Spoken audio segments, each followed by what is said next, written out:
The only thing I can tell you from the last week that we haven't talked about, do we want to discuss it, is the Cade McNamara stuff. I know we didn't. That broke after our last show, and he's headed to East Tennessee State. I don't know how much time you want to spend on ETSU, Mark.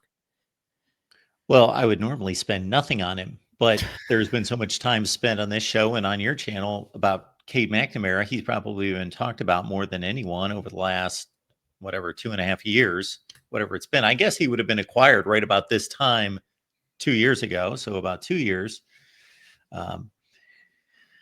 If we had a staff here, on this case, I would say, I want to go back and I want to hear everything that Corey and I had to say about the acquisition of Cade McNamara, because I would be curious. So let me ask you this: was yes. that now that he's moved, like we can talk about it now without anybody saying don't talk about it. I mean, like, he's been through the program, he's gone, he's signed with ETSU. Here's my question: did Iowa miss on him, or did he just simply tank? Did his career, did his abilities, which would, hey, part of that I could be injury related, did he just tank and flame out once he got to Iowa? Or was it just a gigantic misevaluation? It's a great question, because if you do the simple, lazy analysis, he went to East Tennessee State and he wasn't that good at Iowa. So they missed on him because this is all he's able to acquire. Not necessarily. That's why I'm saying that's the lazy take on it, because there's also a part of that goes into the Iowa narrative of playing much better than some of the parts they have, especially on offense. And then when those guys move on, it's right to a much lesser program.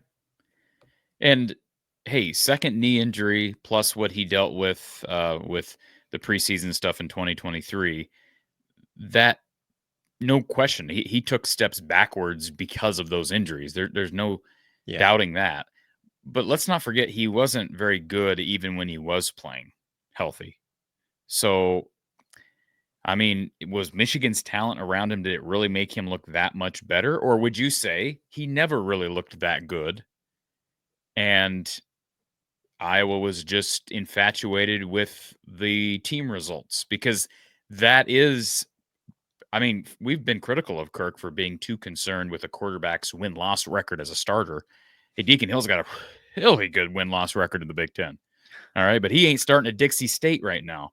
So, I mean, I do think Kirk's got a problem with that. He's proven that. He has a problem that I don't know that has been addressed fully.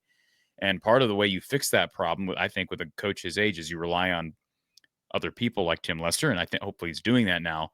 But I wonder if maybe the easiest way to reconcile or to explain what happened with Cade McNamara's experience is that it was a combination of both. His injuries made him worse than he was at Michigan, but he also wasn't as good as certain people thought he was at Michigan, because we read too much into stats and we read too much into team results. And, he won a national title, or he went to a national college football playoff, and he won a Big Ten championship. I think it's even more of a fascinating conversation if we talk about what Michigan saw out of high school from Cade McNamara. What had made him good enough to come to Michigan and start? Was their quarterback room? If this is the quarterback that was all along at Michigan, you're telling me there wasn't a better player in that room until J.J. McCarthy? I mean, we can go down a rabbit hole discussing what went wrong with Cade. I don't know that he was expected to be the starting quarterback at Michigan. The season before he became the starter was, of course, the COVID year, 2020. So Joe Milton was the starting quarterback at Michigan, and he was horrific. And Cade McNamara came into a game against Rutgers in which Michigan was down like 3 or 4, like they were buried by about 25 points, and he threw for like 350 and led them to an overtime win. Like 350 and like a half or 3/4, and led them to an overtime win at Rutgers by some crazy score, like 42-39. And then he kept the job. And so that ushered them into 2021.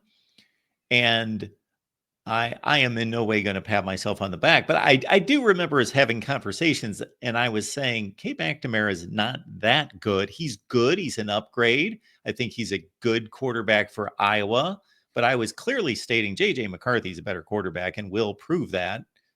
But good Big Ten quarterbacks don't end up at ETSU. So there's a divide somewhere. That's my point. Something Sure. happened there. I think it's got to be a combination of both.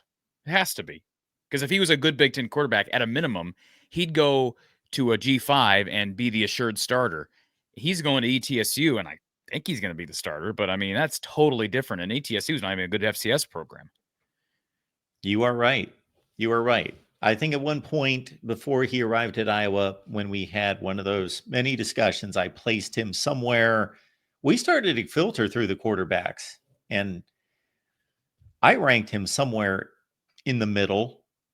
So if we're going to pat you on the back for your evaluation of Cade 2 years ago, let me ask you this. Yes. You've denounced the website ratings and the rankings and all that here of late with the portal.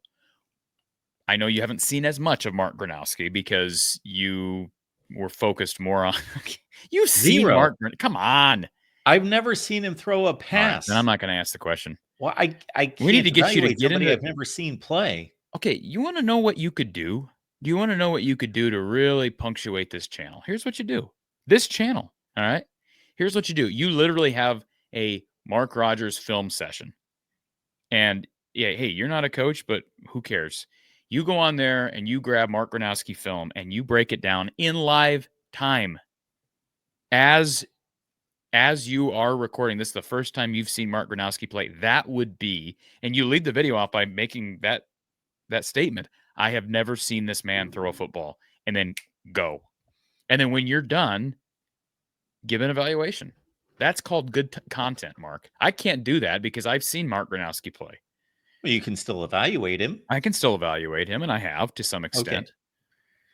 But I think it would be really good content for you in the offseason. Well, you know what this channel is. This channel is this show. That's all this channel It doesn't is. have to It's be. the show. That's what this channel is. People would value your expertise on Mark Gronowski. Well, I appreciate that. There is value there that I can't bring as a non-national person. People respect you as a national person, but you acknowledge the fact that you have not seen much of Mark Gronowski. Sometimes don't catch the Iowa game. Again, So zero. that's what I'm saying. Go watch the Mark Gronowski film, put it in a video, and go from there. This is what I understand about Mark Gronowski and the comp that I made for different reasons.